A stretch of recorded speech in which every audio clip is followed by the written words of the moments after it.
this is a subject that I haven't seen much info on. Is it possible that there's a link between demonic entities and the negative parasitic beings that live in our bodies? There's some really intriguing connections that we think deserve to be explored. Many of you, even those who actually like this channel, will likely be dismissive of this information or label this as pseudoscience. The truly curious and ambitious, though, will undoubtedly see the value in the message and personal stories shared with this presentation. When we talk about demons, what are we talking about? Evil spiritual entities?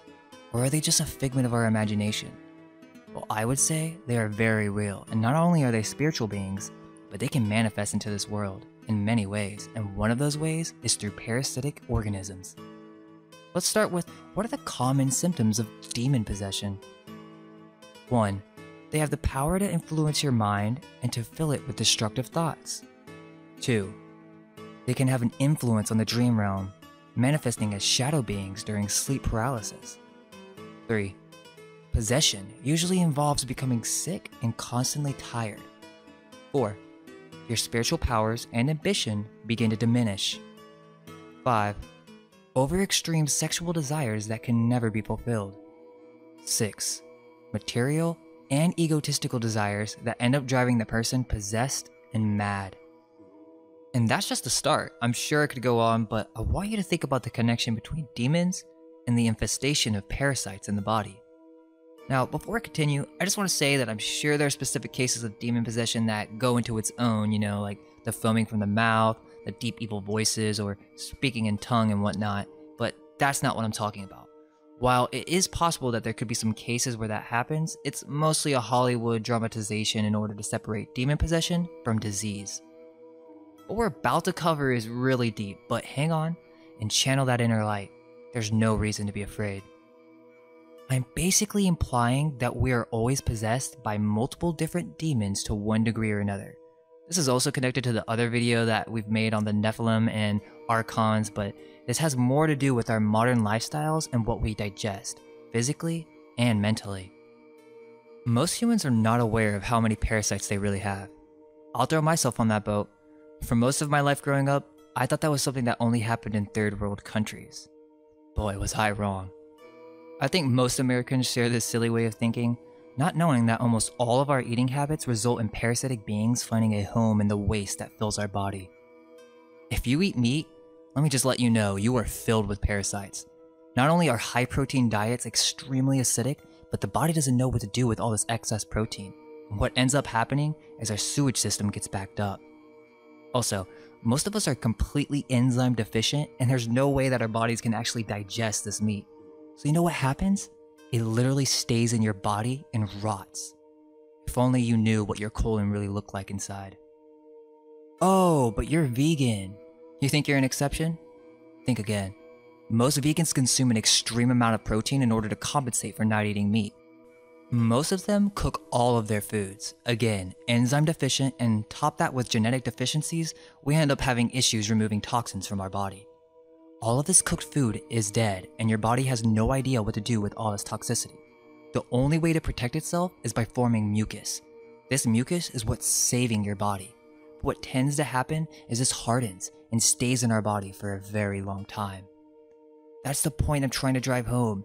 If you eat 3 times a day, you're cooking your foods, and you're not taking extra measures to cleanse your body, then you are most likely infested with parasites, meat or no meat.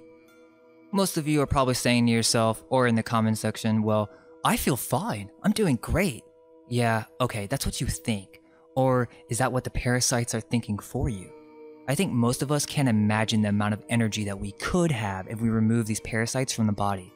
It's not just that, most people don't even realize that their thoughts are not even their own.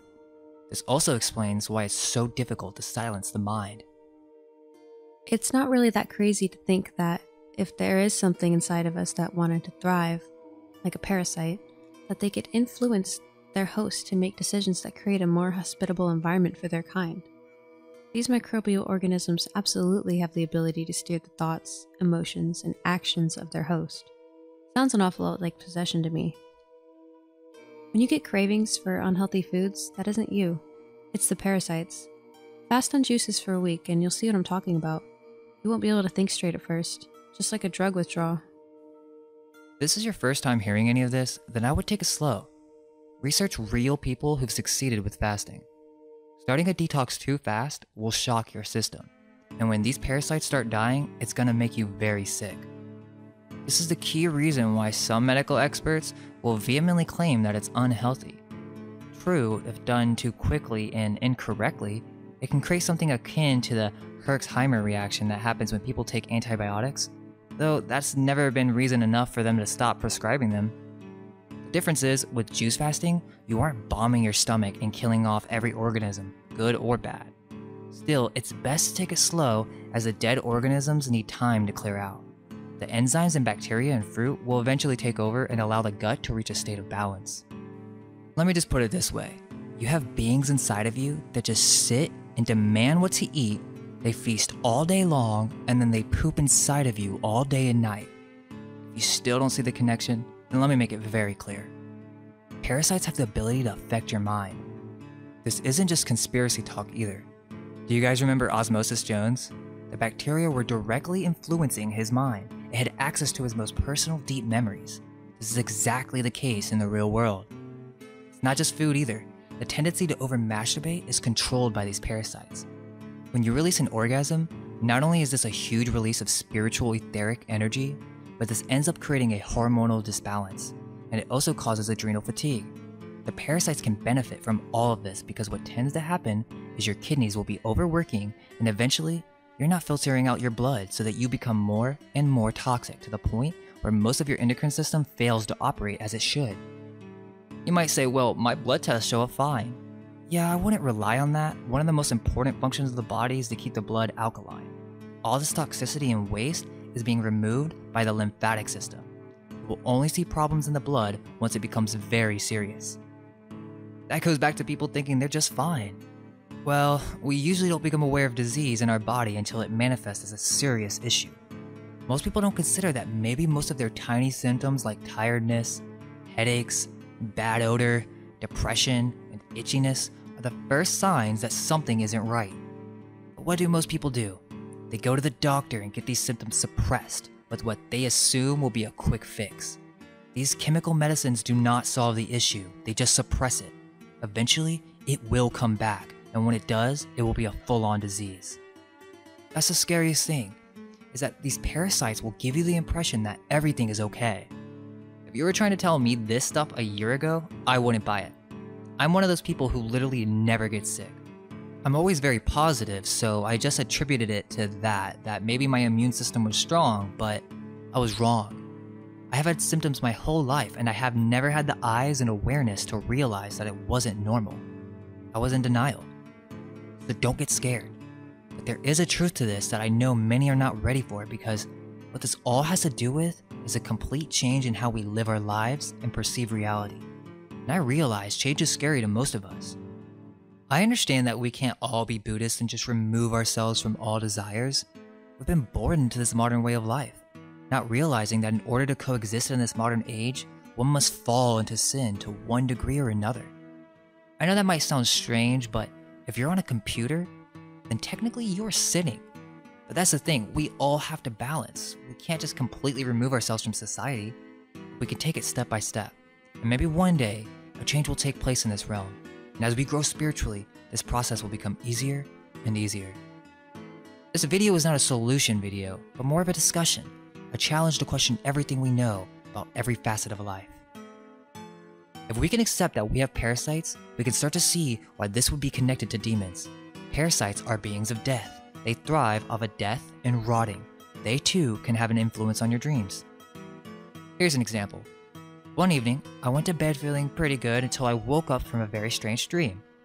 In the dream, there were these white spiders inside of my body coming out of my mouth. They were white fuzzy spiders. I woke up and I felt absolutely horrible. My throat hurt extremely bad. I go to look in the mirror, open my mouth, and all I could see were these white fuzzy dots on the back of my throat.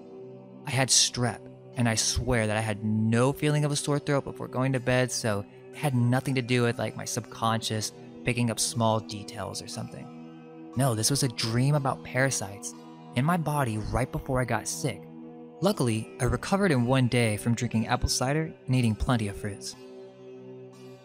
When I was young, I was diagnosed with ADD and then schizophrenia, though my mother debated it with the doctor until the schizophrenia was downgraded to tinnitus. So they put me on Ritalin, but it didn't help.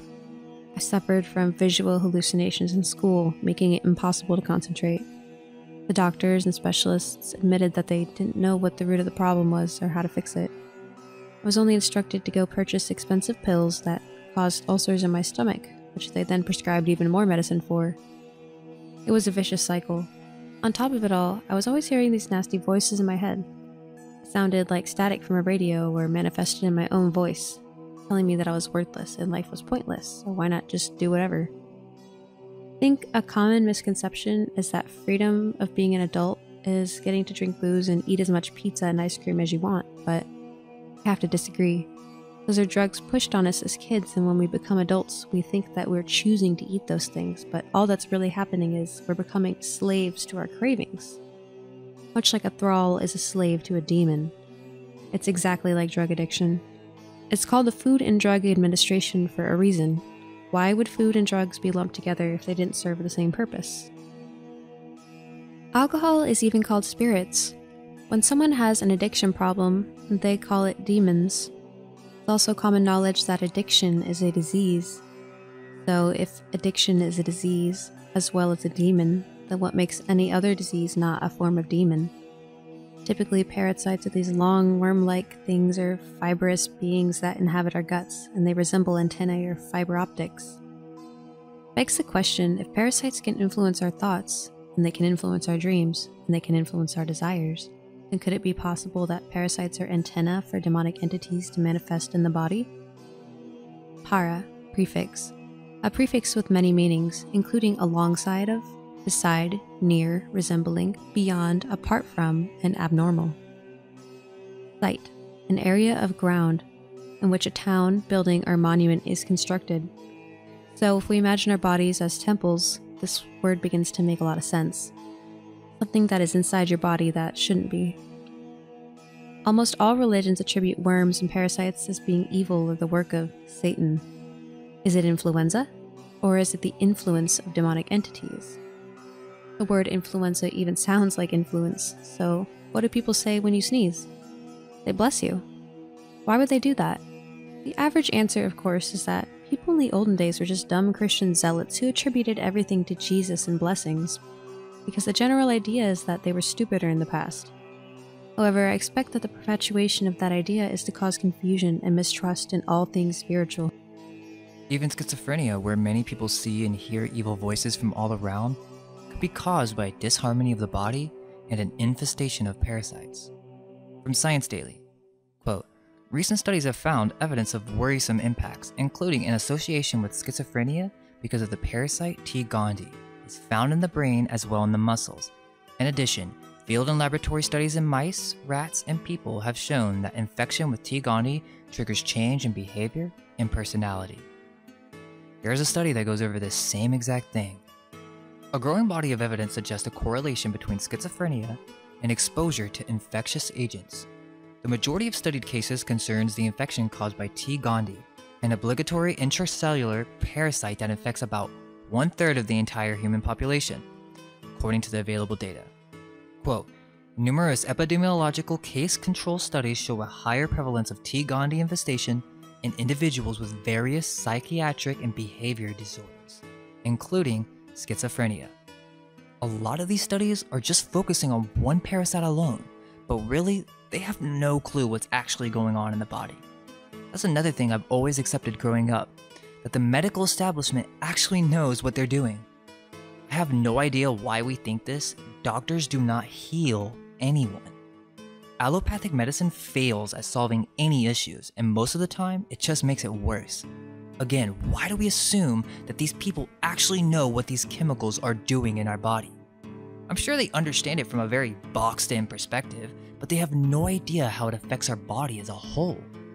The parasites love antibacterials. It doesn't kill them all, by the way. It just completely destroys your gut flora and kills all the good bacteria. You have parasites in your brain, in your heart, and when you take these medications, it destroys what you have left of good bacteria, just making it easier for the parasites to thrive. The only way to get rid of them is through awareness and diet. But this video is not about that. In time. For the most part, the goal of this video is to connect two different subjects that normally aren't associated with each other. For many, spiritual realities are very hard to understand and to experience. Most humans have completely lost the sense of feeling within their body. An animal knows when they eat something that they're not supposed to, and then they'll never eat it again. Not humans though. We just stuff ourselves all day long with mostly indigestible foods that just sit in our body and rot, while our body overworks and tires itself trying to get rid of all this waste that never ends. If this has touched you and you feel inspired to make a change, start by taking a breath. Start with silence. Start by shutting down ego. For this too is controlled by parasites. Just 5 minutes of relaxation can completely restart your system. We intend on continuing with health subjects, so if you're interested, please let us know what you think. Thank you for watching, and may our minds be unveiled. Let go of everything you think to be true. Relax the mind and ask the question, do I truly understand what this reality is?